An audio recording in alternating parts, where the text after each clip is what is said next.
आकाशवाणी गोरखपुर से प्रादेशिक समाचार।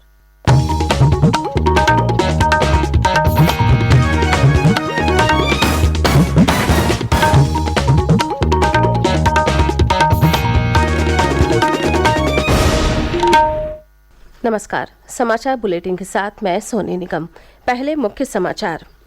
राष्ट्रपति रामनाथ कोविंद आज मथुरा वृंदावन के दौरे पर आएंगे। श्री कोविंद यहां कई कार्यक्रमों में भाग लेंगे। प्रधानमंत्री नरेंद्र मोदी ने आकाशवाणी से मन की बात कार्यक्रम में लोगों के साथ अपने विचार साझा किए। राष्ट्र के युवाओं से लोकतांत्रिक मूल्यों में विश्वास बनाए रखने का किया आह्वान। आजमगढ़ और रामपुर लोकसभा उपचुनाव में भाजपा के प्रत्याशी जीते। प्रधानमंत्री और मुख्यमंत्री ने जीत के लिए जनता का जताया आभार। और पूर्वी उत्तर प्रदेश के लगभग सभी स्थानों पर कल से बारिश होने का अनुमान।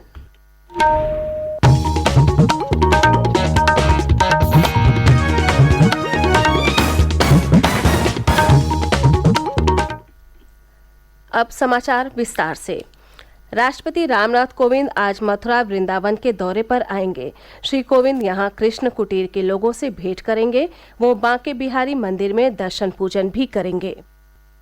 राष्ट्रपति रामनाथ कोविंद के दौरे के मद्देनजर सुरक्षा के व्यापक इंतजाम किए गए हैं। राष्ट्रपति का हेलीकॉप्टर बेसहारा महिलाओं के आश्रम कृष्णा कुटीर के पास बने हेलीपैड पर सुबह 10 बजे के करीब पहुंचेगा। यहां उनका स्वागत उत्तर प्रदेश की राज्यपाल आनंदीबेन पटेल और प्रदेश के मुख्यमंत्री योगी आदित्यनाथ करेंगे। इसके बाद राष्ट्रपति सीधे बांके बिहारी मंदिर में दर्शनों के लिए रवाना हो जाएंगे। दर्शन के बाद राष्ट्रपति वापस कृष्णा कुटीर पहुंचेंगे और वहां रह रही महिलाओं से मुलाकात करेंगे। बेसहारा महिलाओं से मुलाकात के अलावा राष्ट्रपति आश्रम में आत्मनिर्भर भारत योजना के तहत हो रहे कार्यों को भी जानेंगे और महिलाओं द्वारा बनाए गए उत्पाद भी देखेंगे।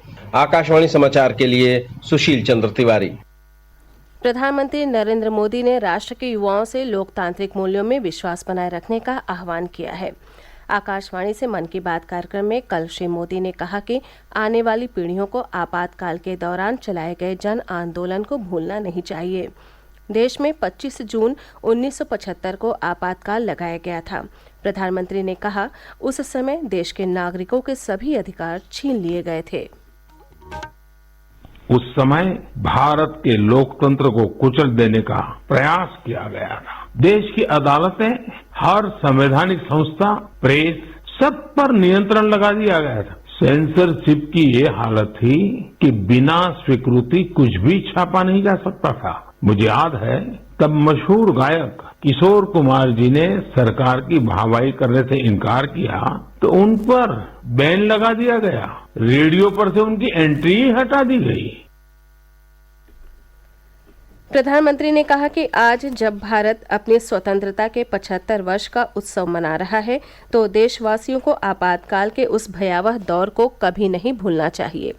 प्रधानमंत्री ने कहा कि पिछले कुछ वर्षों में अंतरिक्ष के क्षेत्र में देश ने कई बड़ी उपलब्धियां हासिल की हैं। श्री मोदी ने ओलंपिक स्वर्ण पदक विजेता नीरज चोपड़ा का भी जिक्र किया, जो हाल ही में चर्चा में रहे। ओलंपिक के बाद भी नीरज चोपड़ा एक के बाद एक सफलता के नए कीर्तिमान बना रहे हैं। उन्होंने भाला फेंक स्पर्धा का अपना ही रिकॉर्ड तोड़ा। प्रधानमंत्री ने कहा कि भारत के युवा स्टार्टअप से लेकर खेल जगत तक नए नए कीर्तिमान बना रहे हैं। हाल ही में खेलो इंडिया युवा खेलों में देश के खिलाड़ियों ने कई नए रिकॉर्ड बनाए। प्रधानमंत्री ने पुडुचेरी का भी उदाहरण दिया, जहां लोगों ने जीवन के लिए पुनर्चक्रण अभियान शुरू किया है। इसके तहत हजारों किलो कचरा प्रतिदिन एकत्र किया जाता है और उसमें से जैविक कचरा छांटकर खाद बनाई जाती है। प्रधानमंत्री ने कहा कि देश में मानसून लगातार आगे बढ़ रहा है। उन्होंने लोगों से जल संरक्षण की दिशा में विशेष प्रयास करने की अपील की। प्रदेश में लोकसभा उपचुनाव की दोनों सीटों आजमगढ़ और रामपुर में भारतीय जनता पार्टी ने जीत हासिल की है। रामपुर में भाजपा प्रत्याशी घनश्याम सिंह लोधी ने समाजवादी पार्टी के उम्मीदवार आसिम राजा को 42,000 से अधिक मतों के अंतर से हराया। भाजपा प्रत्याशी को 3,67,397 वोट मिले, जबकि सपा प्रत्याशी को 3,25,205 मत प्राप्त हुए। इस सीट पर नोटा तीसरे स्थान पर रहा। 4,447 मतदाताओं ने किसी भी प्रत्याशी को न चुनकर नोटा का बटन दबाया। वहीं आजमगढ़ में भाजपा प्रत्याशी दिनेश लाल यादव निरहुआ ने सपा के धर्मेंद्र यादव को 8,600 से अधिक मतों के अंतर से हराया। श्री निरहुआ को 3,12,768 वोट मिले, जबकि सपा के धर्मेंद्र यादव को 3,04,089 मत प्राप्त हुए। बसपा के शाह आलम उर्फ गुड्डू जमाली तीसरे स्थान पर रहे। उन्हें 2,66,210 मत प्राप्त हुए। आजमगढ़ और रामपुर संसदीय सीट समाजवादी पार्टी का गढ़ मानी जाती थी। पार्टी के दिग्गज नेता मुलायम सिंह यादव 2014 में और मौजूदा पार्टी अध्यक्ष अखिलेश यादव 2019 में आजमगढ़ सीट से चुनाव जीते थे।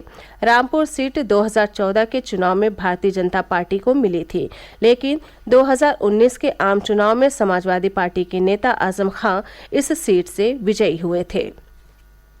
प्रधानमंत्री नरेंद्र मोदी ने आजमगढ़ और रामपुर संसदीय सीटों पर भाजपा की विजय को ऐतिहासिक बताया है। उन्होंने कहा कि ये जीत केंद्र और राज्य की डबल इंजन सरकार को जनता से मिल रहे व्यापक समर्थन को दर्शाती है। श्री मोदी ने भाजपा को वोट देने के लिए लोगों का आभार व्यक्त किया। उन्होंने पार्टी कार्यकर्ताओं के प्रयासों की भी सराहना की। मुख्यमंत्री योगी आदित्यनाथ ने रामपुर और आजमगढ़ सीट पर भाजपा की जीत पर खुशी जाहिर करते हुए इसे प्रधानमंत्री नरेंद्र मोदी के नेतृत्व में पार्टी की डबल इंजन सरकार की जीत बताया है। लखनऊ में कल भाजपा मुख्यालय में आयोजित प्रेस वार्ता में उन्होंने कहा कि ये जीत 2024 के लोकसभा चुनाव के लिए बड़ा संदेश है। श्री योगी ने रामपुर और आजमगढ़ के लोगों का आभार व्यक्त करते हुए कहा कि भाजपा बिना भेदभाव सभी वर्गों के हितों के लिए कार्य करती रहेगी।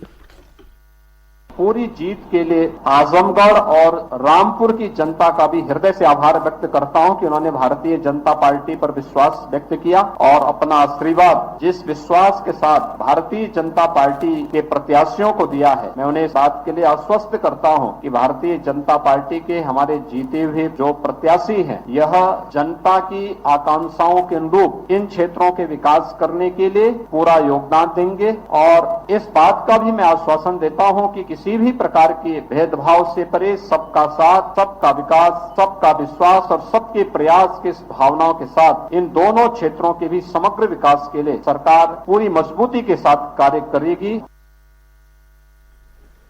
प्रादेशिक समाचार आप आकाशवाणी गोरखपुर से सुन रहे हैं। ये समाचार बुलेटिन हमारे YouTube channel AIR news Gorakhpur और ट्विटर हैंडल AIR न्यूज_GKP पर भी उपलब्ध है। 44वें शतरंज ओलंपियाड की मशाल रिले कल लखनऊ पहुंची, जहां इसका भव्य स्वागत किया गया। मुख्यमंत्री योगी आदित्यनाथ ने कार्यक्रम को संबोधित करते हुए कहा कि शतरंज ओलंपियाड की मशाल रिले के लखनऊ पहुंचने का दिन उत्तर प्रदेश के लिए गौरव का दिन है। उन्होंने कहा कि प्रधानमंत्री नरेंद्र मोदी के नेतृत्व में खेलो इंडिया खेलों के माध्यम से देश में खेलों को बढ़ावा दिया जा रहा है। मुख्यमंत्री ने कहा कि ये मशाल रिले अयोध्या, गोरखपुर, वाराणसी, प्रयागराज से होते हुए 5 जुलाई को झांसी से गुजरेगी। श्री योगी ने कहा कि शतरंज ओलंपियाड रिले आयोजित करने वाला भारत पहला देश है। उन्होंने कहा कि अंतर्राष्ट्रीय चेस फेडरेशन 44वें शतरंज ओलंपियाड का आयोजन 28 जुलाई से 10 अगस्त तक तमिलनाडु में करेगा। भारत पहली बार इस प्रतिष्ठित अंतर्राष्ट्रीय प्रतियोगिता की मेजबानी करेगा। केंद्रीय सामाजिक न्याय और अधिकारिता राज्य मंत्री रामदास अठावले ने NDA की राष्ट्रपति पद की उम्मीदवार द्रौपदी मुर्मू को समर्थन देने के लिए बसपा अध्यक्ष मायावती का आभार व्यक्त किया है। उन्होंने कहा कि बहुजन समाज पार्टी का राज्य में आधार घट रहा है।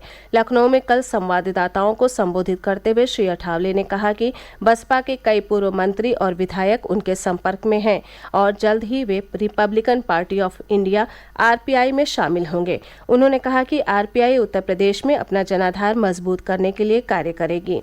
श्री अठावले ने कहा 27 नवंबर को लखनऊ में पार्टी की रैली सह महासम्मेलन होगा। महाराष्ट्र में चल रहे राजनीतिक घटनाक्रम पर उन्होंने कहा कि NDA के पास बहुमत के लिए जरूरी 145 से अधिक विधायकों का समर्थन है। मानसून ने फिर गति पकड़ ली है। मौसम विभाग ने पूर्वी उत्तर प्रदेश के लगभग सभी स्थानों पर कल से वर्षा होने का अनुमान जताया है। आज भी कुछ स्थानों पर वर्षा हो सकती है। वहीं पश्चिमी उत्तर प्रदेश में भी कल से कुछ स्थानों पर बारिश होने की संभावना है। अंत में मुख्य समाचार एक बार फिर। राष्ट्रपति रामनाथ कोविंद आज मथुरा वृंदावन के दौरे पर आएंगे। श्री कोविंद यहां कई कार्यक्रमों में भाग लेंगे। प्रधानमंत्री नरेंद्र मोदी ने आकाशवाणी से मन की बात कार्यक्रम में लोगों के साथ अपने विचार साझा किए। राष्ट्र के युवाओं से लोकतांत्रिक मूल्यों में विश्वास बनाए रखने का किया आह्वान। आजमगढ़ और रामपुर लोकसभा उपचुनाव में भाजपा के प्रत्याशी जीते। प्रधानमंत्री और मुख्यमंत्री ने जीत के लिए जनता का जताया आभार। और पूर्वी उत्तर प्रदेश के लगभग सभी स्थानों पर कल से बारिश होने का अनुमान। इसी के साथ ये समाचार बुलेटिन समाप्त हुआ। नमस्कार।